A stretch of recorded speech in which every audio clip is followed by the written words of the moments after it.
Welcome back to Necessary Conversations. This episode for me was one of my favorites, if not my favorite one.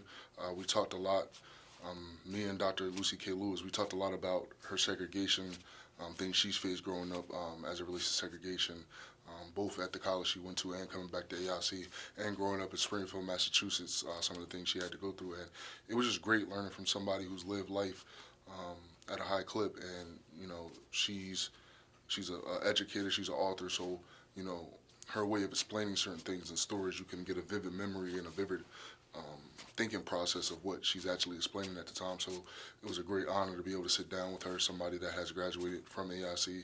She, at the time of this interview, she hasn't came back since she graduated. So it was big for me to be able to bring her back and give her a warm welcome to where, she graduated. So it was a great episode for me. I hope you guys enjoyed it just as much as I did.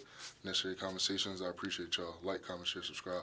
Peace. Welcome back to Necessary Conversations. I'm your host, Saleem Messiah, and we got a special guest. Why are you laughing? You don't think you're special? Dr. Lucie K Lewis, how you doing? I'm good. How are you doing? I can't complain. I'm glad you were able to make it. I appreciate your time. It's my You're pleasure. an alumni of AIC. Have you ever been able to come back since you graduated? I haven't tried. No? No. This is your first time back since you graduated? Well, yeah, kind of. Well, I went to Ayana had a thing here once. I went to her thing. I did bring my book over to the alumni office. Yeah, this is my first real time back. Really? And how different is it than like when you It were is a here? totally different campus. Really? Yeah. Wow. What's some of the things you noticed like that's different, like soon as you came?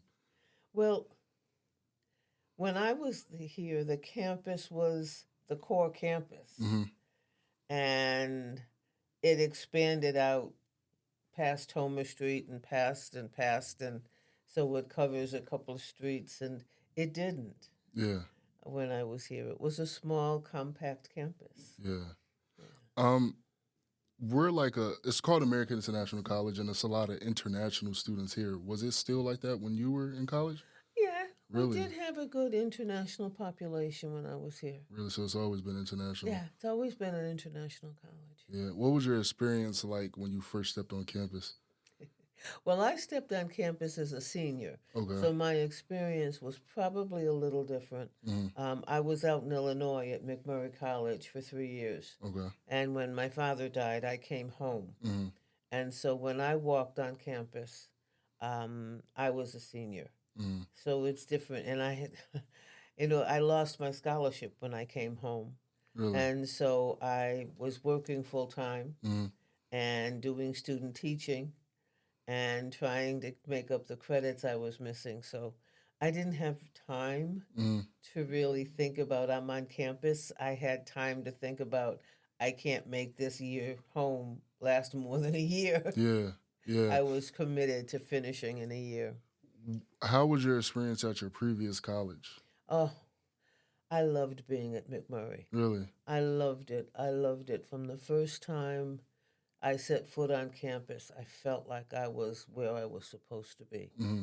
And it was a traditional college. It had started as a women's college, but it was a very traditional college, and they had some amazing traditions in the girls' dorms, and they had booklets of songs, and we'd all get together in the living room around the fireplace and Yeah. sing all these wonderful songs and hold hands and build a sisterhood. Mm-hmm. So it was a wonderful experience, and it was an interesting college. I went out to Jacksonville, Illinois, in 1969. Mm-hmm. And if you know what was going on in the world in 1969, Yeah. we had just come off the Democratic convention that was in 1968 that was quite tumultuous. Yeah. I went to school with a young man who had his head split open Mm-hmm. during the convention, and that turmoil passed on to the students. There was all the issue and turmoil with the Black Panthers and the civil rights movement. So, and Southern Illinois was not necessarily uh, the most open, welcoming environment. So, it was a campus that, by law, admitted exactly 50 black students Mm. and monitored those 50 black students. But by the end of my freshman year, we were having sit ins and Yeah. demonstrations and had successfully demonstrated and protested to get a black student union on campus. And that was quite the experience. They said, we need to give them a reason to give us a place. Yeah. So during finals week, we want everyone to go into the library and check out a couple of books at a time. Mm. You've got all 50 students checking out a couple of books a couple of times a day Yeah. the week before finals. Mm-hmm. And they looked around the library Mm-hmm. and there were no books. Yeah. Yeah. And they were freaking out. They were Mm. freaking out. And so we had a book burning, Mm. and they thought it was all the books from the library. It wasn't. It Yeah. was all our own private books and magazines and yada yada yada. So, Yeah. but the administration Mm. thought that we had really followed through on our threat, Mm. and so they sat down with us, and we got a black student union before the end of the school year. Wow. Wow. That's interesting you say that, because if you look at really like certain communities now, specifically the black community, it's all of us kind of don't stand together to make a point as much anymore. How was it hard back then to get everybody to come together, even though it was like only 50 of you guys, to really like believe in the same thing? No. And it wasn't about believing in the same thing. Mm-hmm. It was understanding the need to take a stand on things that mattered. Yeah. It was all right for you to all believe differently and for all, to have your different ideals and have your different ways and mores and behaviors. But there were certain things, there were certain values, there were certain issues Mm-hmm. which required a community stand. Yeah. And we stood together on those, and they knew very well this happened. We Yeah. have to take a stand. Mm-hmm. This matters. We have to take a stand. And during that freshman year, I learned about community and Yeah. about understanding what it means to be part of a purpose, not a cause, Yeah. a purpose. And when you're taking a stand for a purpose Mm-hmm. in order to achieve something of meaning that is part of a shared value and a shared understanding. Mm-hmm. And we were able to do that. And I can still see their faces. I can Yeah. still see as we were marching or walking or doing what we were doing or having the Black Student Union concerts Mm-hmm. and stuff like that and the choir rehearsals. Their faces are still real to me because we lived separately. We Yeah. lived our own lives. I did not live on the black floor. Mm-hmm. But I was close to everybody on the black floor. Yeah. And it was just this sisterhood that you go your way, I'll go mine, but when we need each other, I got you. Yeah. And they did. Where do you think that went wrong in like today's generation, not having necessarily that? That's a difficult question. It's a multifaceted question, but at that time, we understood what we were up against and Yeah. we understood what the challenges were as a community and Mhm. as a people. And there was no sense that alone you could succeed. Yeah. There was no sense that without a tribe, you couldn't survive in the forest. For sure. And I think a lot of that got lost. I think a lot of we've crossed over, we've made it, we've succeeded. Mm. We have people before us that know how to pull us over. And so I don't need to depend on the guy at my shoulder because there's somebody with influence up front that I can touch. Yeah. And I think that becoming interspersed into the larger community as successful professionals, we lost the ability Mm. to remember what it was like when we needed each other. Yeah. And when we lost the ability to remember that, we lost the ability to teach our children that. And 1973 was a lot of generations ago Yeah. when you think of how many kids have been born since. And so when you lose that sense, that touch, that togetherness, Mm. then you lose the ability to pass it on. For sure. And if you forget to pass it on for a couple of generations, you end up with at the end with a generation that doesn't understand what you're talking about because they've never seen it, they've never been part of it. And when you look at something that erupted like Black Lives Matter, it was a throwback. Yeah. It's time we reach back and get that unity, get that continuity of spirit, get that continuity of belief, Yeah. and hold us together as a people, because there is a wind a coming that's going to blow us apart if we don't pull us together first. For sure. And I think that understanding has been reborn slowly but surely current in the current age. Yeah. But it was, the threat was less prevalent, less obvious, less terrifying Yeah. for several generations in the middle. Yeah. And it all became about independent success. Mm. And now it's about community again. Yeah. So, did you see any besides the student union that you guys were able to create? Did you see any other change specifically for Black people at your university while you were there? Oh, yeah, I mean, well, McMurray was slow to change. I'm not sure McMurray ever changed, really. I'm not sure Southern Illinois ever changed, really. Yeah. But it's been a lot of years since I've been there. I've only been back once. Yeah. But the major changes that I saw as the new classes came in and the new kids came in, they were coming in almost as if there was a change in the world. Mm. After Kent State and that series of events that took place around Kent State, there was a switch. Yeah.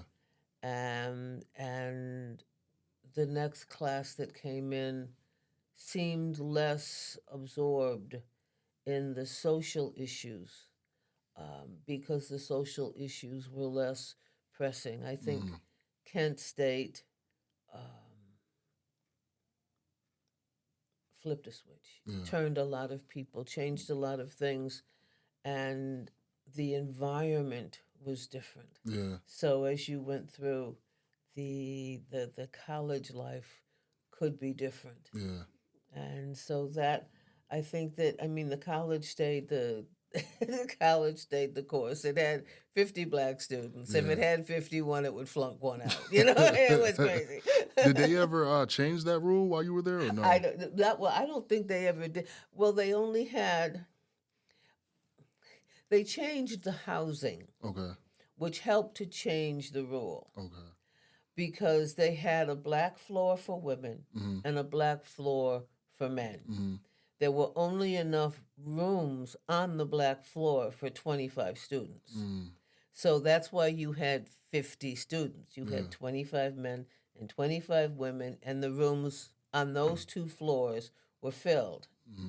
When they changed the housing structure, they opened up one of the men's dorms and made it co-ed and changed some of the housing issues. And so all the Black students weren't concentrated on one floor, so it was less necessary to hold to the 25. But you're a student. You're not sure what they're doing. You just know that we still have our Black student concerts. We still, there's still this continuity of people. Yeah. And It was a good 3 years. Yeah. It were good people. They were coming from all over the place. I met people from the South for the first time in my life, Yeah. and went to Missouri, uh, St. Louis, Missouri. Mm. Uh, Met Julian Bond. I mean, there were some amazing things happening in those days. Yeah. And you mentioned Julian Bond. The young people today, they're not even sure they know who you're talking about. I don't. I don't. Oh I don't. Who dear. is that? Who is that? Julian Bond was a legislature in Georgia. Mm-hmm. He ran for president. Okay. He ran a not-for-profit. He was one of the youngest to run for office. Mm. When he ran for office, he was just 35, Mm. and he was a force to be reckoned with in Georgia. Okay. And he was an amazing young man. John Lewis Okay, beat I know him that out is. for John Lewis. He ran against John Lewis, Okay. and John Lewis won. Mm. So he went. Julian found another path to continue to be socially relevant, and he Okay. was. Yeah. What made you, being from Springfield, Mass, what made you go to Illinois for college? The words of every young person. I was running away from home legal like. Yeah. Yeah. Did you have any other, like, I might go here, I might go there, or was it just that was the only one you was looking at? No, McMurray is the only school I applied to. There's a lot of reason for that, and which is not appropriate Yeah. in this venue, and I'll tell you afterwards. Okay. But so there, that was the only school that I looked at. How was it growing up in Springfield, Mass back then? That's a question Janine asks me all the time, Yeah. and she always regrets the answer. Springfield was an interesting city. Mm-hmm. It is still a very interesting city, but back then, as a kid, you have your neighborhood. Yeah. You have what you're going to do. You have the schools you go to. Mm-hmm. And as a little kid, you don't recognize the city. You have your church mothers that keep you in line. Yeah. I remember them too. Yeah. But as you get older and you get into high school, and we began to go downtown, I went to classical Mm-hmm. downtown Springfield, and you begin interfacing with the community as a whole. Yeah. Your friends live in different neighborhoods, and can I go over her house? Am I allowed in that neighborhood? Is it safe in that neighborhood? Can I go downtown without having a problem at the stores? Can I, those kinds of things begin to pop up. Yeah. And how you handle them. My mother handled them very well. She gave me a 2:00 curfew. It was fine. Yeah. You don't have to deal with all these issues. You just come home. Yeah. But Springfield has never been an easy city, Mm-hmm. at least from my perspective. Springfield has never been an easy city, and it depends on the affiliations and associations you have as to how easy it is to navigate Yeah. the city. And it's very easy to be outside of the mainstream of Springfield without those connections. So, I mean, for me, I probably shouldn't be saying this. I'm not sure who's going to be listening, but for me, Springfield has always been a difficult city. Yeah. What would you say is like your fondest or earliest memory of any sort of like segregation? My earliest memory of segregation? Mm-hmm.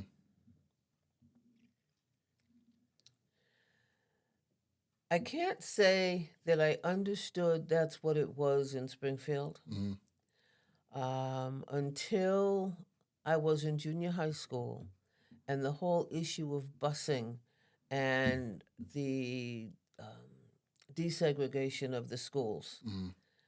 You don't realize that they are. You're walking to school with the people you live next to. You're not thinking about it. You don't go into the other parts of the city to speak of. And so when they started this whole thing with the desegregation with the schools and the de facto segregation in the housing, um, began to something strange Mm-hmm. here. Something is upsetting people. Yeah. It took many years before I understood what that was, but I remember the challenges and the tension when that happened. Mm-hmm. And so I guess I was in junior high school for the busing. My mother was one of those stalwart people that said that she was not going to support busing, Mm-hmm. that she felt that there was a better way Yeah. to address the issues of the segregated schools rather than taking the kids out of their neighborhood where it's so hard for them to get home if they have a problem or so impossible for their parents to get to them if they have a problem. Yeah. um, she wouldn't support busing. And so many of my friends' parents did. So I lost a lot of my friends from junior high school Mm-hmm. because they got bused to other schools as we were trying to understand what the world, what the larger world was all about. Yeah. And so that's that. I wouldn't say it's a fond memory, but Yeah. it is my most immediate long-term memory Mm-hmm. of the whole concept of segregation in this city. Yeah. You see it on the news. You see everything that's happening far, far away. Oh, that must be a horrible place. Yeah. And you suddenly realize it's in your own backyard. You just Mm-hmm. never saw it. Yeah. It's a different story. And then you begin to understand the political arena and the players in that arena Mm-hmm. and what's going on. And you begin to try to understand what that means for where you go. Yeah. And, I'm sorry, you can't visit this particular friend because they live in a community you can't go to. Yeah. Um, it was, the first time I understood sundown communities. Mm-hmm. We're not supposed to have any of those around here. But I had to go to my oboe lesson, Mm-hmm. and my father had to drive me to my oboe lesson, and it was dark. And this man that was afraid of absolutely nothing Yeah. understood that as a man going into this particular community after dark with a child in the car, he was putting it both at risk. Yeah. And he was scared the entire time. And he told my mother when I got home that he would never drive me again. I'd have to miss the lesson if she wasn't going to be able to do it. Yeah. Because it was a sundown community that the price for him was too steep Mm. if he got caught in that community after dark. Wow. When I started to learn about segregation in schools, you see like the pictures of like the whites only water fountains and black only water fountains and bathrooms and everything like that. But actually, like going through it, was it just like you guys were born into it, so you guys didn't really think too much You about didn't it? think, I tell you, the first time I thought about it, I was in Illinois. I was a freshman. Mm. I met a gentleman, and he was going to take me to the movies. He was taking me to the original MASH Okay. at the movie theater in Jacksonville, Illinois. Mm. And we walked in, and there were these huge signs. Yeah. And I looked at him after we bought the ticket, and I said, Claude, what are all these signs talking about? What's a coon?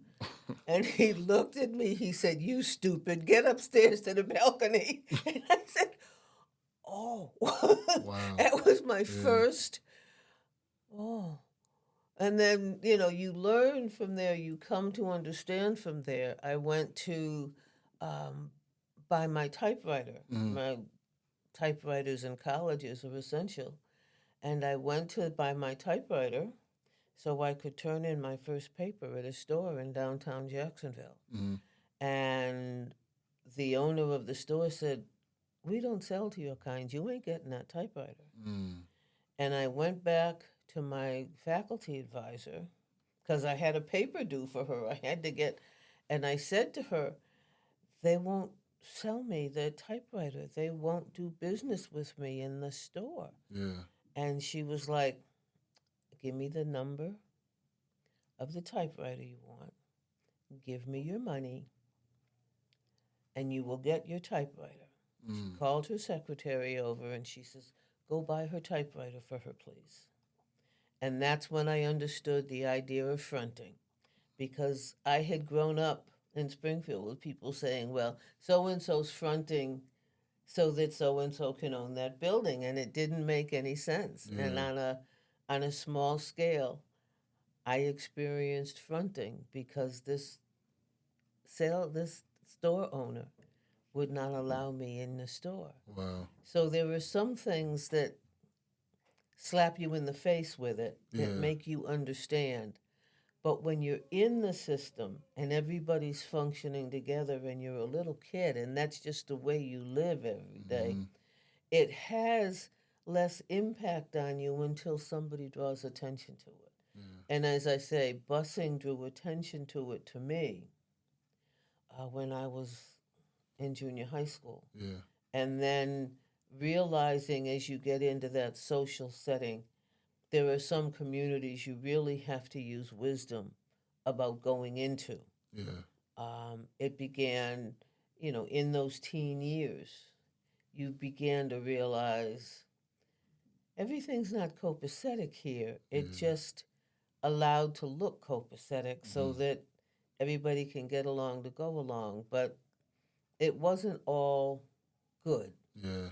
And my father was the head of the um, Model Cities program in the city, and he began expressing some of the kinds of things he was facing, and I began understanding from his perspective, from a community perspective, what was and what not happening, what was not even in the communities, and how things were unbalanced. And so you just begin to understand segregation from a different perspective.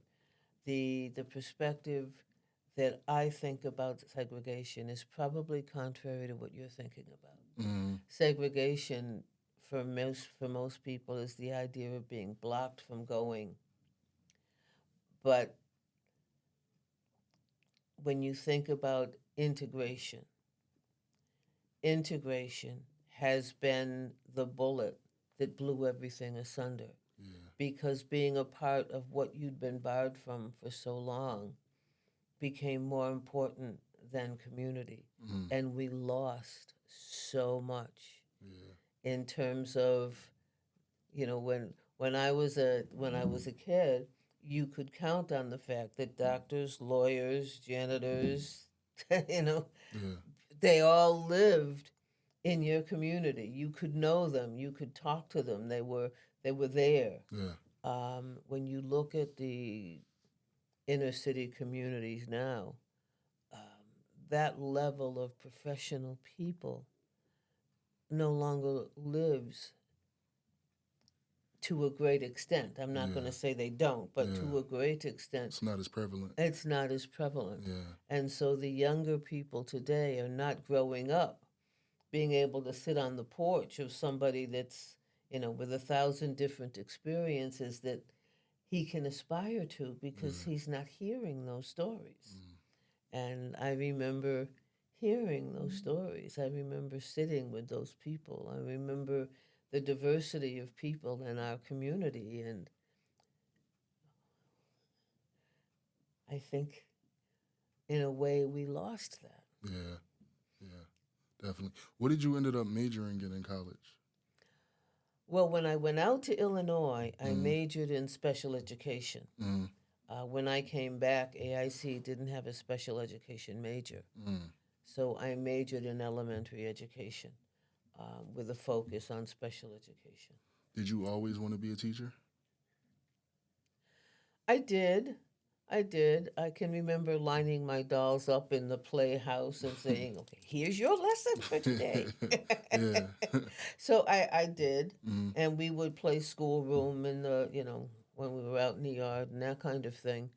And so it was always something that was very important to me. I don't know if it's because I wanted to be a teacher or because my mother had always aspired to be a teacher. Mm. She and I graduated from college the same day, Wow. and she went into education Yeah. and became a teacher. Right across the street at Homer Street School Okay. was her first classroom. Um, and so she did successfully go into education. I took a different path for, again, a variety of reasons that we'll talk another Yeah, time. for sure. We have a poster here, standing on their shoulders. History connects us to our world and community. Our stories extend across generations. I just want to read some excerpts from it. Dr. Lucie K Lewis and her mother, Meta Thomas, both of Springfield, Massachusetts, have traced their ancestral heritage to the black loyalist Joseph Cromwell of Nova Scotia, Nova Scotia. Nova Scotia, Dr. Lucie K. Lewis' fourth great grandmother. Just talk a little bit about that. Well, we don't teach about the black loyalist in the American Revolution. Mm-hmm. There was a governor.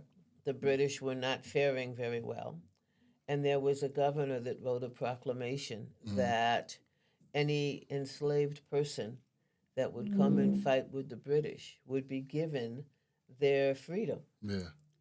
And so 3,000 souls were there at the end, but many, many enslaved persons went and joined the British to fight for their freedom.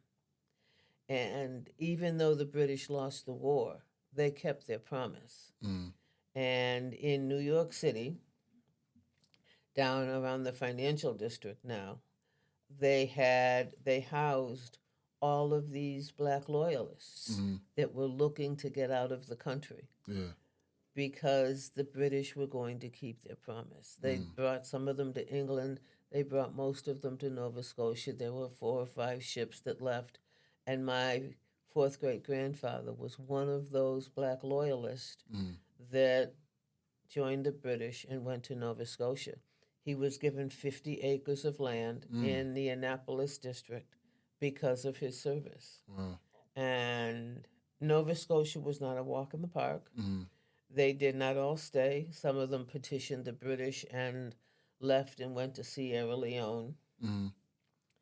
But they made it. The ones that stayed, they made it. They survived. And Joseph had a huge family with a gazillion descendants. And my great-grandfather, Joseph, was in Weymouth. And he was a seafaring man. He had been a merchant marine, and when he went back, he worked the docks. Yeah.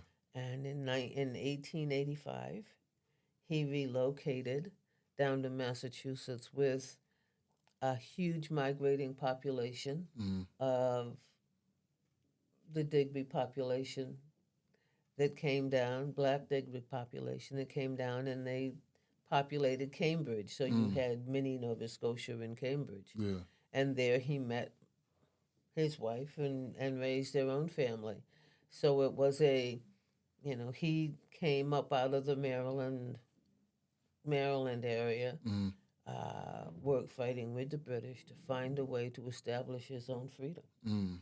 And we need to be teaching our young black people that there were many, many ways that enslaved people found a way to fight for their freedom. For sure. Because the dignity of being their own person, their humanness, their personhood was of value to them. Yeah. It is not true that they loved being enslaved. They were happy little slaves dancing around doing the jig. 'Twas not true. Yeah. We need to help our young people understand that the dignity and struggle for respect and independence and freedom is a journey worth taking. Yeah. And these people saw that. They had techniques and tools. They built quilts if I can't leave, but I can build a quilt that has a map in it that shows you which way to go. Yeah. They had songs. They had, they had. I don't want to talk about the uprisings that they had, that forced the enslaver, the masters, the man in charge. I don't know what you want to call him politely, Yeah. but they kept tightening the screws and making life more challenging, taking away privileges, taking away opportunities, taking away freedoms, because every time one enslaved person got to freedom, every time one uprising succeeded, and heaven forbid when the Caribbeans Yeah. threw the bums out, as my mother would say, they, the panic in this country was incredible. Yeah. And so, but we need to regain that sense of community, that sense of connection to the earth of which we are a part, For sure. and be a people. Yeah. And learning about my fourth great grandfather as a black loyalist was one of the happiest days of my life. Yeah. And when my mother learned that history, 'cause she didn't know either, Mm. those children, they did not know. He came back. He, how much he knew himself about where his grandfather had come from. I have no idea. Yeah. But that to her was a moment of great joy and pride, to be able to look and say he was a black loyalist. He stood up and fought for himself, for the dignity of his life, and for the future of his family. For sure. And being able to give that to our children is priceless. Yeah, definitely.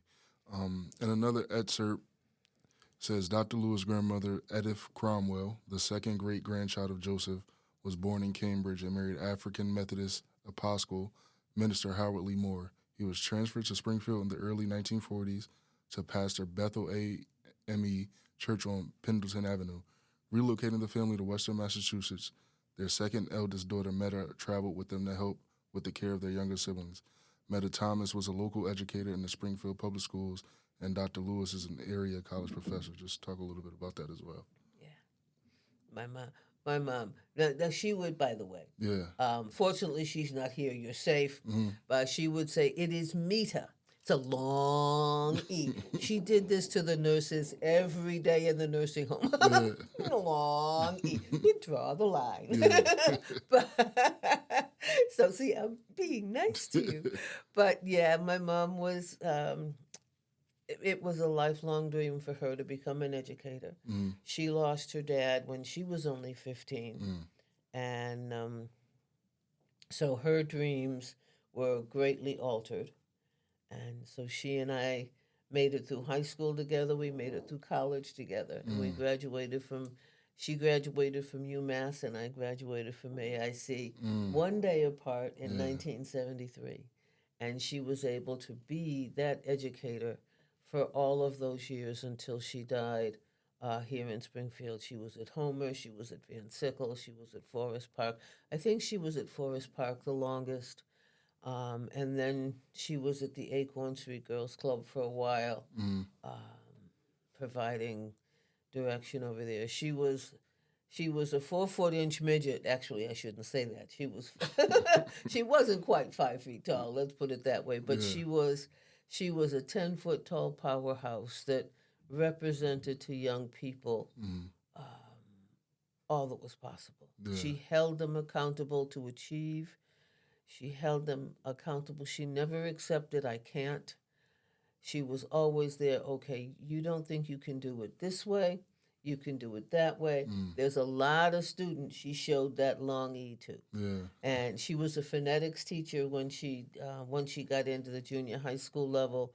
And she was, I don't know how to spell, then look it up. How am I going to look it up if I don't know how to spell it? Sound it out. Yeah.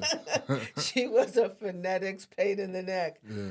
But she firmly believed that a student would grow the most when you made him believe in himself and search for the answers on his own. Yeah. When he can find them through his own grit, he's going to believe he can find the next one. For sure. And she would give you hints, but she wouldn't give you answers. Yeah. And so she was one heck of an educator in the city of Springfield. For sure. What was your first like education job that you had? It's funny. I actually did not go into education when I graduated. Mm. Um, and so when the Springfield School Volunteers Read Aloud program came along Mm. in 1978, I joined the Read Aloud program, and that at least restored some of that. I lost my grip on what mattered in my life Yeah. um, when that dream got snatched away from me to become an educator at the time. Mm. So Springfield School Volunteers, and I stayed with the Springfield School Volunteers. When I went to Stick, I was in education, but I was not an educator. I was an administrator. Mm. So it was close, but not quite. Mm. And when I semi-retired, um, I had a friend call and ask me, "Would you be interested in subbing at a class for me? Mm. I'm teaching a college class, and I need someone to sub for me." Yeah. And I said, yeah, I think that was St. John's Mm. University in Connecticut. And so I went there, and then I followed her to Post, and I became a adjunct faculty at Post. Mm. And then I forget if Bay Path, Springfield College was next. I became a adjunct faculty at Springfield College in their management program. And then went to Bay Path. I was teaching at Springfield College and Bay Path together. Yeah. And so it wasn't until it was a long road of waiting. Yeah. I knew the day would come when I would be back in front of a classroom. Mm. I just didn't know when, and I didn't know how. Yeah. It took a lot of years, but I stayed the course, did the things I needed to do, and with my doctorate in hand, I became eligible to teach on the college level. Mm. And a friend opened a door and gave me a chance. Did you ever teach any history classes at all? Any history? Did I teach history? Yeah. Um, no. No.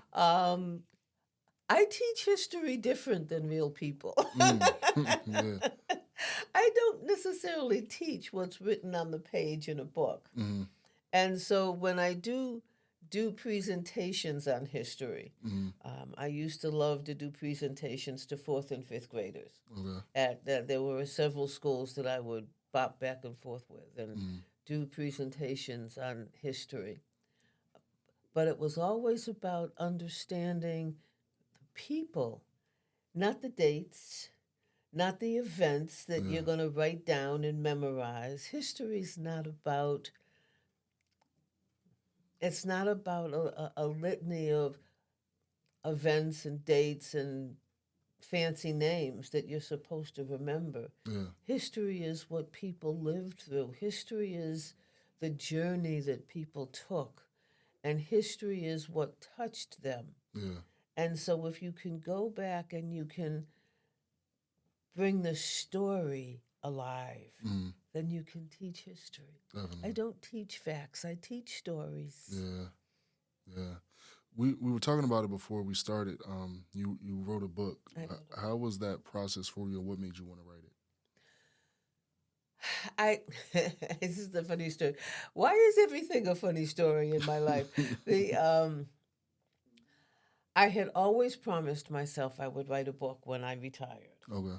And so when I semi-retired, I said, well, this is a promise you made yourself. You need to keep it. Yeah. And so I had been doing genealogy work for a while and found some fascinating stories in my research. And I was going to write a story about my great-grandmother who was left in an orphanage in 1879. Mm.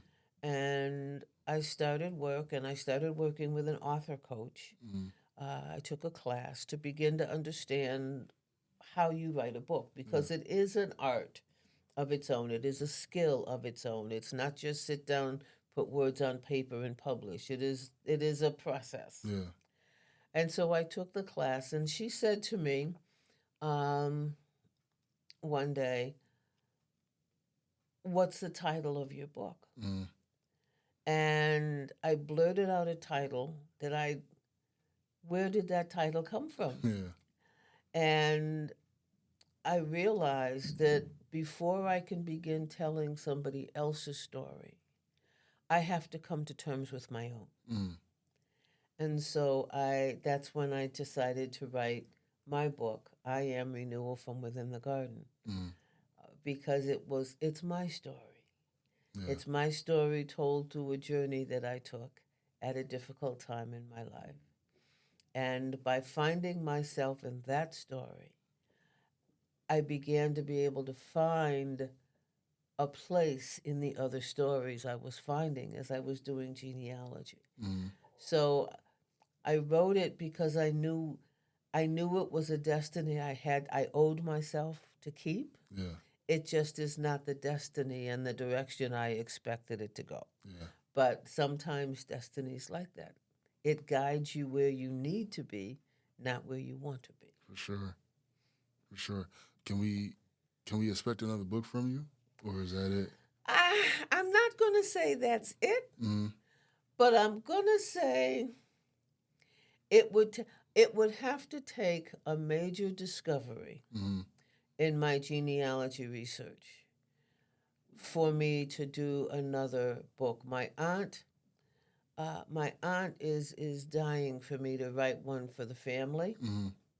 and I have written excerpts of that. Okay. Um, but the problem is, how do you publish a book like that you intend just for your family? Mm. How do you get enough people in your family as excited about this journey Yeah. to make it cost effective, because it is expensive Mm. to publish a book. So I've written the story, Mm. and I have shared it with several people in the family, and hoping that they will share it orally with the family. Mm.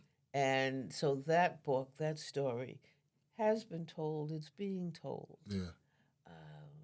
And so I feel for now, as long as I make sure that the youngest, newest member of the family has access to the story that the oldest, lost member of the family Mm. would have known, Yeah. that's story enough for me right now. Yeah. Before we get out of here, do you have any messages to leave the younger generation, such as myself?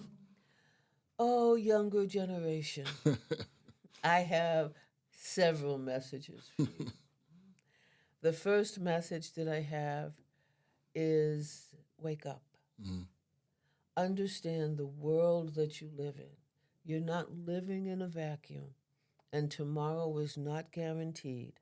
And God did not promise you a rose garden, He promised you the strength to walk through it. Yeah. And so, living as if the world is on balance and that there is an entitlement for you Mm. is a mistake, because the world will surprise you with sometimes the most unpleasant of changes, Mm. the catastrophes that you're not ready for, the wake up calls that you're not ready for. I was sitting in seventh grade math class, Mm. and Harry Kukis walked in the door. He was my teacher. Mm. And he said, "We're sending everybody home, Mm.